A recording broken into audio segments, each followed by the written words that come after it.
prosecutors called her a severe risk to public safety.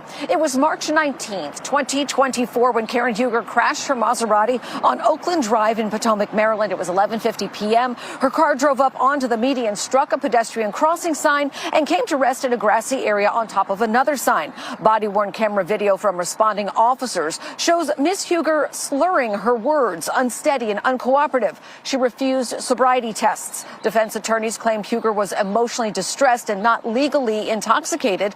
In recommending their sentence, prosecutors cited 3 prior DUI offenses. They also said prior to her trial, Huger did not enroll in any alcohol treatment programs, instead spending time at the Miraval Luxury Spa Resort. Huger did enter a treatment program after her conviction. Karen Huger never took any accountability for her DUIs. After the last one, she claimed a lot of things. She claimed that she wasn't intoxicated. She was emotionally distressed. She went to rehab after her conviction, and that was just her hoping that she would get a favorable sentence.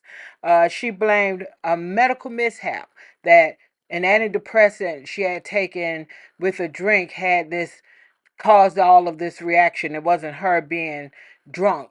She just, these two things mixed and it caused the situation. She was firing lawyers. She was acting like she was invincible. Well, all her chickens came home to roost today, and I am very pleased with the sentencing. So people can miss me with all of the poor Karen sentiment. First DUI, she didn't change her behavior. Second DUI, she didn't change her behavior. Third DUI, she didn't change her behavior. And here we are at the 4th DUI, and she has gotten a year in jail, and I'm grateful and thankful for it. And the main reason that I'm thankful for it is because of this man. This man, who was also a multiple DUI offender, DUI conviction, suspended license. This man took our son's life, who our son at the age of 25 was on his way to work one morning, and this man ran into him head on because he was intoxicated. This man had multiple offenses, like I said. He had, at the time of the accident, his license had been suspended, right? So he wasn't even supposed to be driving. But this man, who didn't learn from any of his prior DUI convictions, didn't learn from his license being suspended, still chose to get behind the wheel of a car while he was intoxicated, and he took our son's life.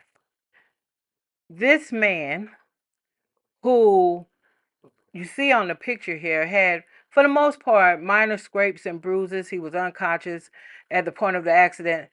They told us that when he came to in the hospital, he was so drunk and they could literally smell the alcohol on him.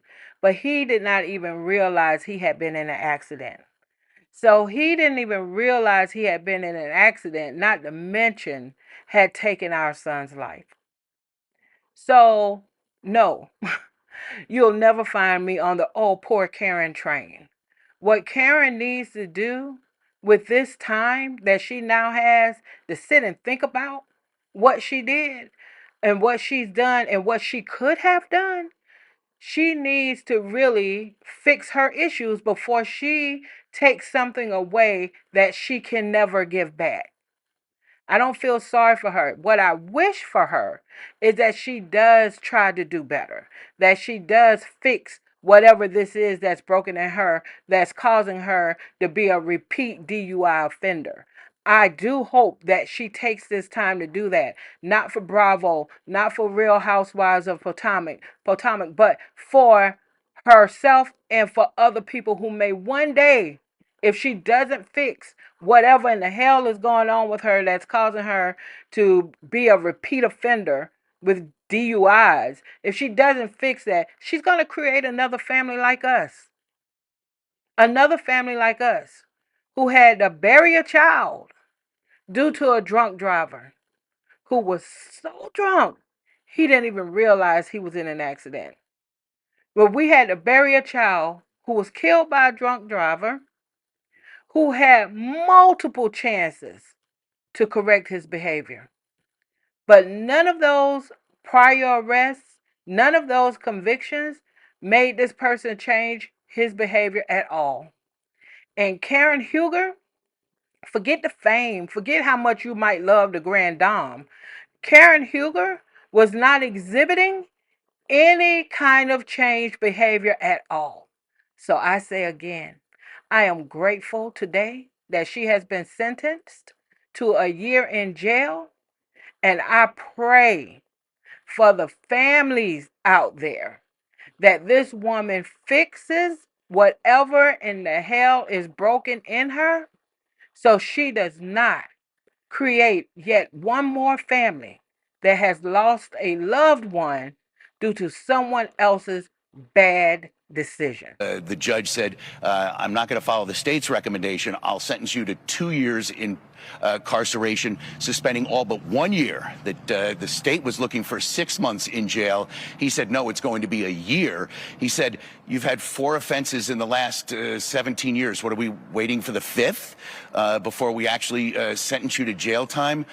We really stayed there for the rest of the way to see kind of what else was imposed. And there's something like $2,900 in fines and 5 years of probation once she serves a year in jail or prison. They were talking about her serving her time behind bars here in Montgomery County, but that after she gets out after 1 year, she'll not be able to drive a car at all for another year.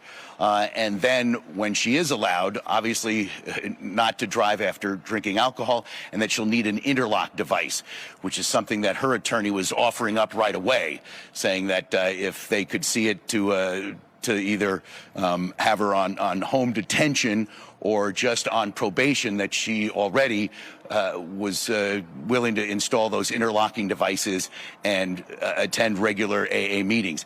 Was not really expecting the judge to come down as hard as he did. Again, his demeanor throughout, before he started talking, was very casual and cordial. And then he seemed visibly angry. And I have quotes in here.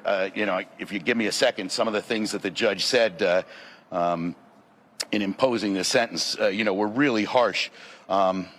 There's all the details of the sentence. If you give me 1 second, he did mention, that there was some talk about her blaming her accident in March in Potomac on the fact that she had mixed anti-anxiety and antidepressive medications with alcohol. The judge said, you were filled to the gills with alcohol. And he blasted her for her behavior at the time of her arrest and scolding the officers. Before the sentencing, her attorney handed the judge 3 one-page letters that she wrote to each of the 3 officers who were on the scene last March 19th, right before midnight, apologizing for her behavior that night and thanking them for their service. I'm so happy that this judge saw all of that as too little, too late. I, again, am hopeful that Karen gets a hold of this situation so she doesn't impact a family the way we've personally been impacted by a habitual drunk driver. I don't want another family to have to go to the morgue and identify their family member that was killed in a car accident by a drunk driver. I don't want that for any family. So anything that the system does to reduce the chances of that happening, I support. So Karen Huger is exactly where she needs to be. Now, let's hope that she takes advantage of this opportunity that she has been given to get her life together.